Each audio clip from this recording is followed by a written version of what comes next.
गलतिया राजा हे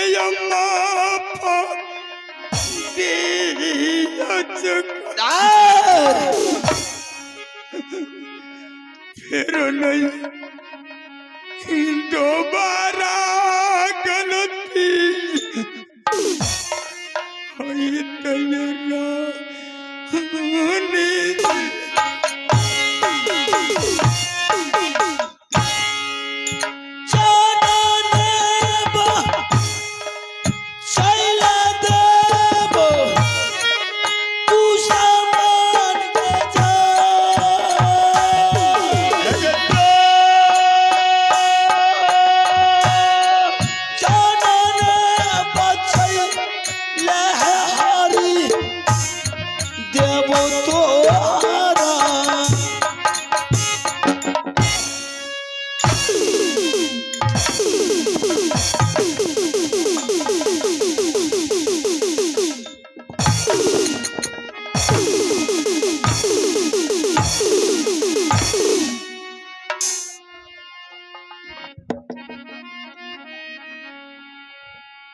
तेरा मेरा भाई चाहिए हर हालत में, सीधा जानता।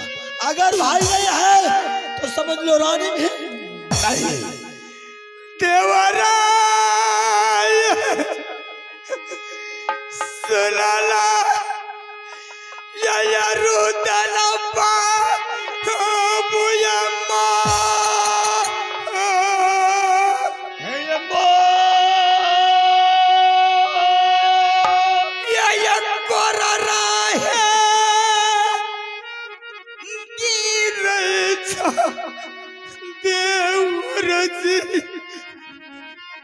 भाभी के दे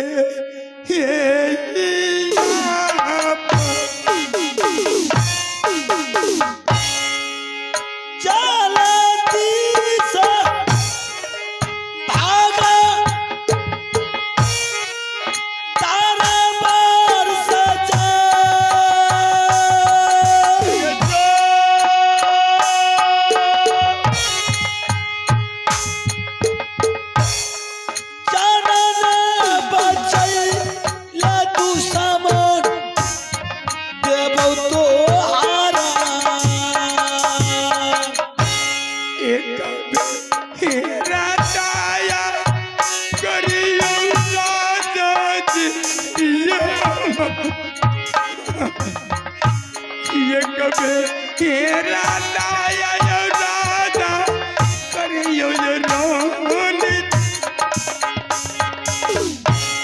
जाना ने बचाइला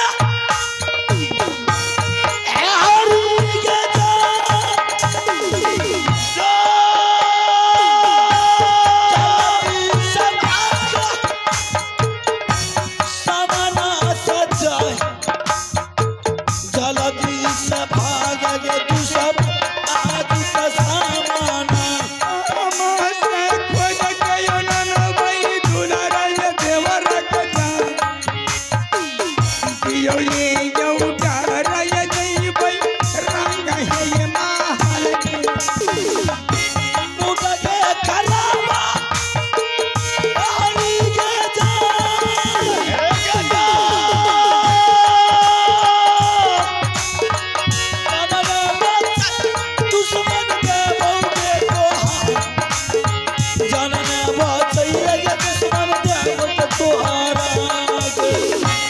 माया ने डरेगा राजा रहलयो तोहरा के ये कोरारा चल ले यहाँ रानी पर जा ये बनबई जोगिनिया बनबई बिरहनिया ये जब तक ने देवरा मिलते हमारा के जा ये वापस ले यही बैराग हमें ये मोहबी राजा ये सुनियो मोहबी के जिम्मेदार पीछा पचते भो राजा आहा ये रानी जी पीछा ये खोसमत कर बेरानी जी के यो जान चल ये सोना रानी ये ओ ये जांगल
रानी बार बार मना कर रही कि मैंने ऐसा नहीं किया। अगर तुमने ऐसा नहीं किया तो ऐसा कोई माई के लाल भारत में नहीं पैदा लिया है कि कोई रुदल सिंह को बंदी बना लेगा। एक चांस मैंने दिया, अगर ऐसी बात नहीं है तो एक बार पता लगा कर दे कि कहाँ फंसा हुआ है, किसने फंसा कर रखा है। पता लगना चाहिए, साले को जला करके शमशान में कर दे। ठीक है, कुछ देर इंतजार देखते देखते कुछ तो पता लग गया। बरिया लौटे अल्हा बबुआ, बरिया लौटे हो अब दरबार में। बरिया लौटे अल्हा बबुआ, लौटे बरिया हो सब जना गई मरना बड़ा सारा हो बात कहूंगा सब तो आगे मरना होला बेटा सारा हो चली आज।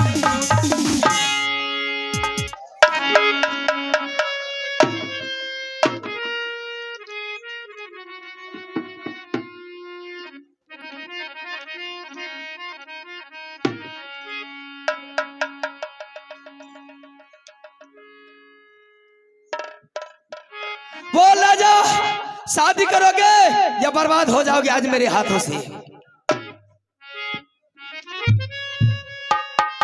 बेश्या, मैं बर्बाद होने के लिए चाहता हूं, शादी से इनकार चाहता हूं। रुदल सिंह टूटने के लिए जानता है बेश्या, किसी के सामने झुकने के लिए नहीं जानता। अच्छा है रे बाहू तेरे का जाना कर बहु रनाटा बरना घर मेरे बाहू ते है का जाना कर बहु रे ये कोना भी कीरा बेसिया रुदल सिंह के दे,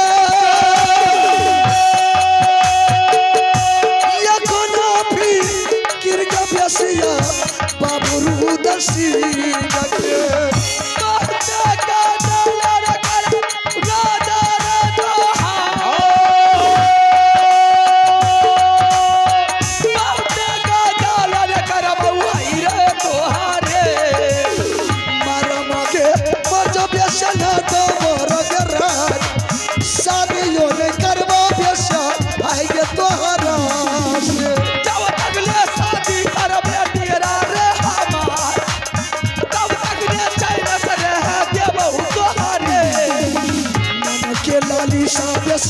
रहतो के द्वार मन के लाली सा बेस्या रहतो मनही मन के लाली सारे बिगड़ा लिया बहिरे पूरा, मन के लाली सा बिगड़ा लिया बहिरे पूरा। बेसिया के बोल के मोरा कर के परमा शादी के लालसा बेस्या जयो के भुलाई। आज तारीख से ना भोजन मिलेगा ना पानी मिलेगी। जिस रोज तुमने कह दोगे कि बेस्या अब मैं तुम्हारे साथ शादी करने के लिए तैयार हूं, उसी रोज मैं तुम्हें खोल करके आजाद कर दूंगी। बेश्या, रुद्र सिंह ना तुमसे भोजन मांगेगा ना तुमसे पानी। रुद्र सिंह मर जाएगा, मिट जाएगा। बेश्या, तुम्हारी तरफ रुद्र सिंह नजर उठा करके नहीं देखेगा। ठीक है, तो मेरी तरफ जब तक तू नजर उठा करके नहीं देखेगा, जब तक तू नहीं अपनाएगा, तब तक यूं समझ ले तुम्हारे ऊपर बोरनी सुपाट की मार ऐसी मारूंगी कि मार ऐसी मारूंगी कि तुम सुखा करके चूर हो जाओ। बेश्या, रुद्र सिंह का ना जिंदगी जीने का शौक है, न रुद्र सिंह को तुम जैसे बेश्या के सामने मरने का डर है। हरे या वालाई रे बरदा सा जाय छई रे सभिया चौरी गाले या वाला बरदा सा जाय छई रे चौरी सो लागा लऊ जवानी में जाके बेश्या तो है या दिया के लागा लऊ के बेश्या तोरा के जवानी। मैया के दूध में फिंगर तगिया रे लागा कबले जान मर ललही मैया कोकिया मैया के दस बेटा लल गई के या पतार शेरा बेटा जन्म में मैया जल गई मोहब्बत में। दुर्गा सुनेगा जब के बात कर गई बच्चा के माता सुने काली माँ काली है कलकत्ते वाली चल का गस्सा महले चली जा चापा लगिया ये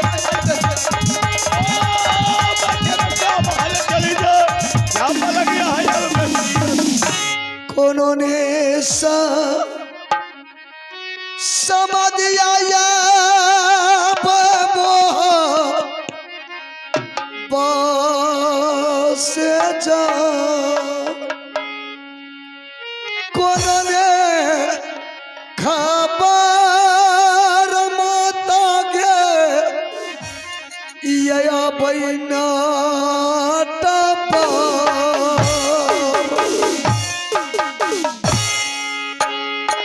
बाना बाना खोजिए गे दुर्गा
बचतई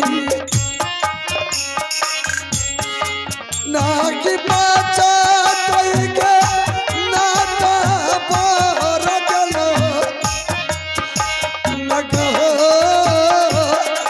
घर में आगे सुनिए गया पता गई देवी गमा आगे देवरा गई तू ररवा के सुनिए गे देहिया का पड़ गई हमारा गे जा या जगह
कई छै देवराय तोरा राज्य है ना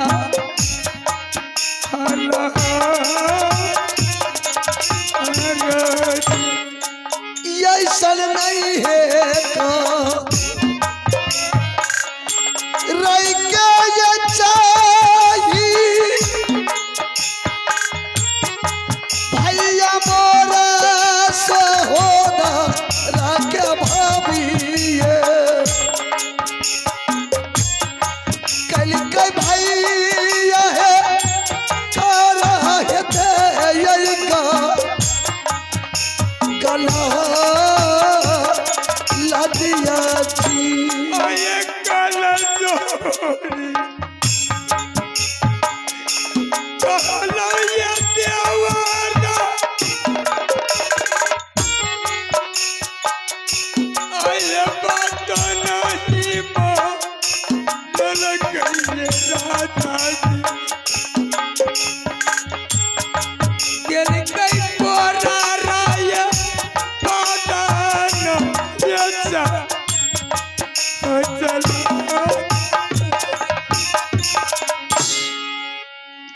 भाभी जी देवर जी मैंने तुम्हें लाख बार समझा रहा था भाभी जी कि दोबारा लौट करके जाएंगे तो हम वापस तुम्हारे सामने नहीं आएंगे, लेकिन देवर जी ये बात कौन तूने कह रहा है? किसी का बात को नहीं माना। ये बात है, हाँ देवर जी, ये रंभा सिंह का बेटी है, इसका नाम सोभिया है। यही बेश्या ने नटिन का भेष बन करके आई थी माँ गंगा हरिद्वार का मेला देखने के लिए,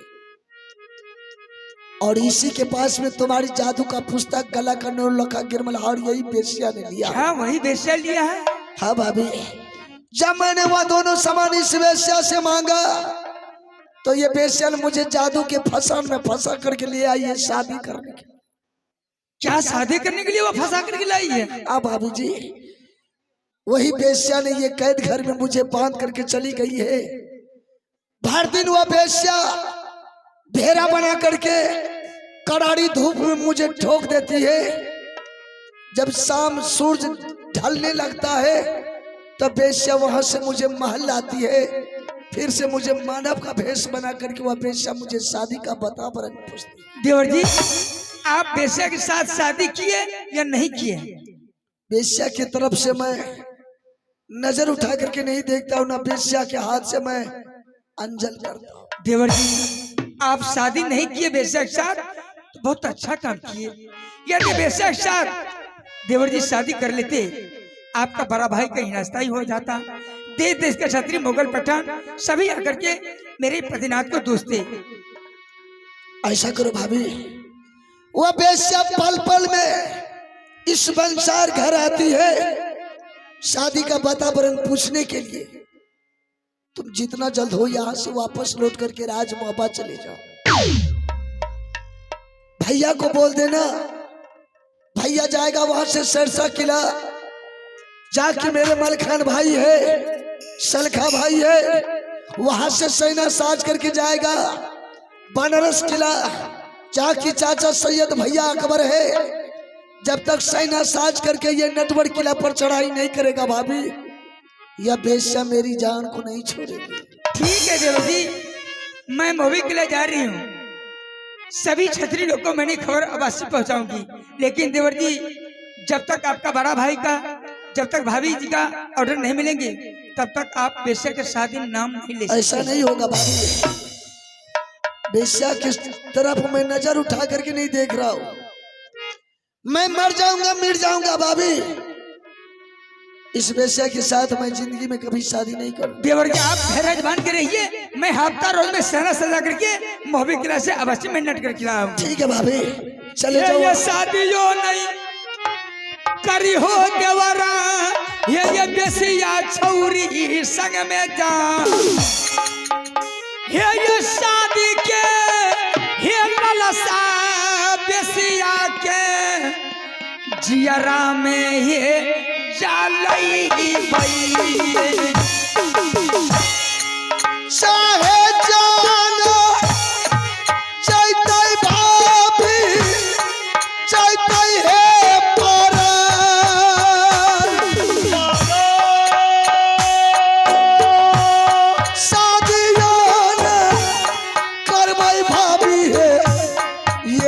बेसिया से खबरा जानई माया देवारा सरस है किनारा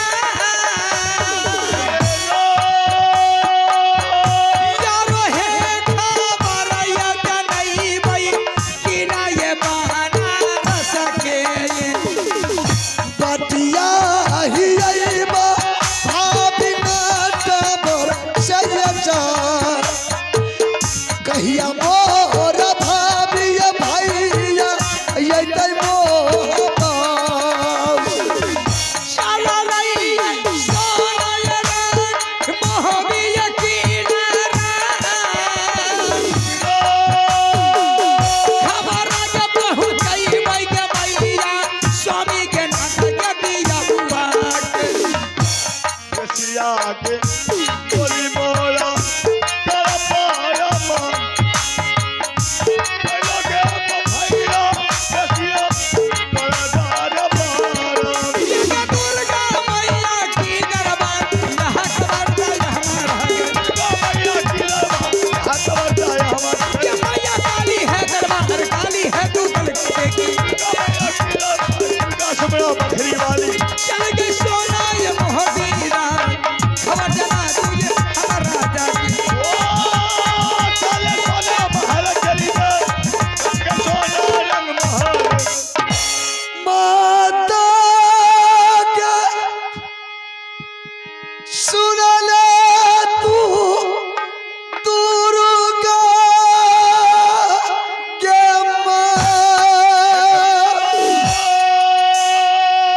पमस के तो हीन देवी के अरई है भाभी जी माता है के सुना ले तू दुर्गा मेरी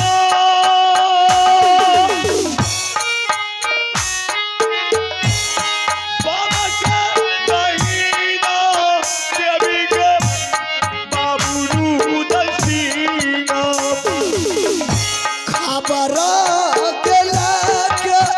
गेलै भाभी जी के अमर खबर होला गेलै भाभी गेलै मोहबा खबर लेके गेलै भाभी जी हमर खबर लेके गेलै नगर मोहबा ये प्यारे बतिया वही कैद कैदा घर राजा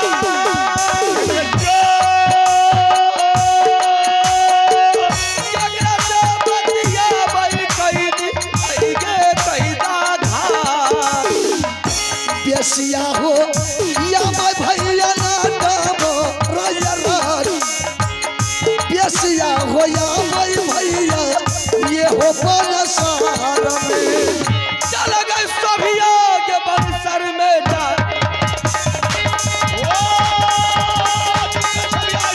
तुमके सभी आई अब बना बोल जा शादी करोगे या मेरे हाथ बर्बाद हो जाओगी बेसिया किससे तुमने बातें कर रहा था हाँ मैं मरने वाले आत्मा से बात करता था मरने वाली आत्मा से कि छुछुंदर के हाथ में मुझे मत मरने दे होश में बात कर वरना तेरे जवानी को आग लगा दूंगी मैं मेरे जवानी तो बिल्कुल ठंडा है रानी बेशक तुम अपने जवानी को देख कि तुम्हारी जवानी में आग लगा है या मेरी जवानी में आग लगा है अभी जो तुम्हारे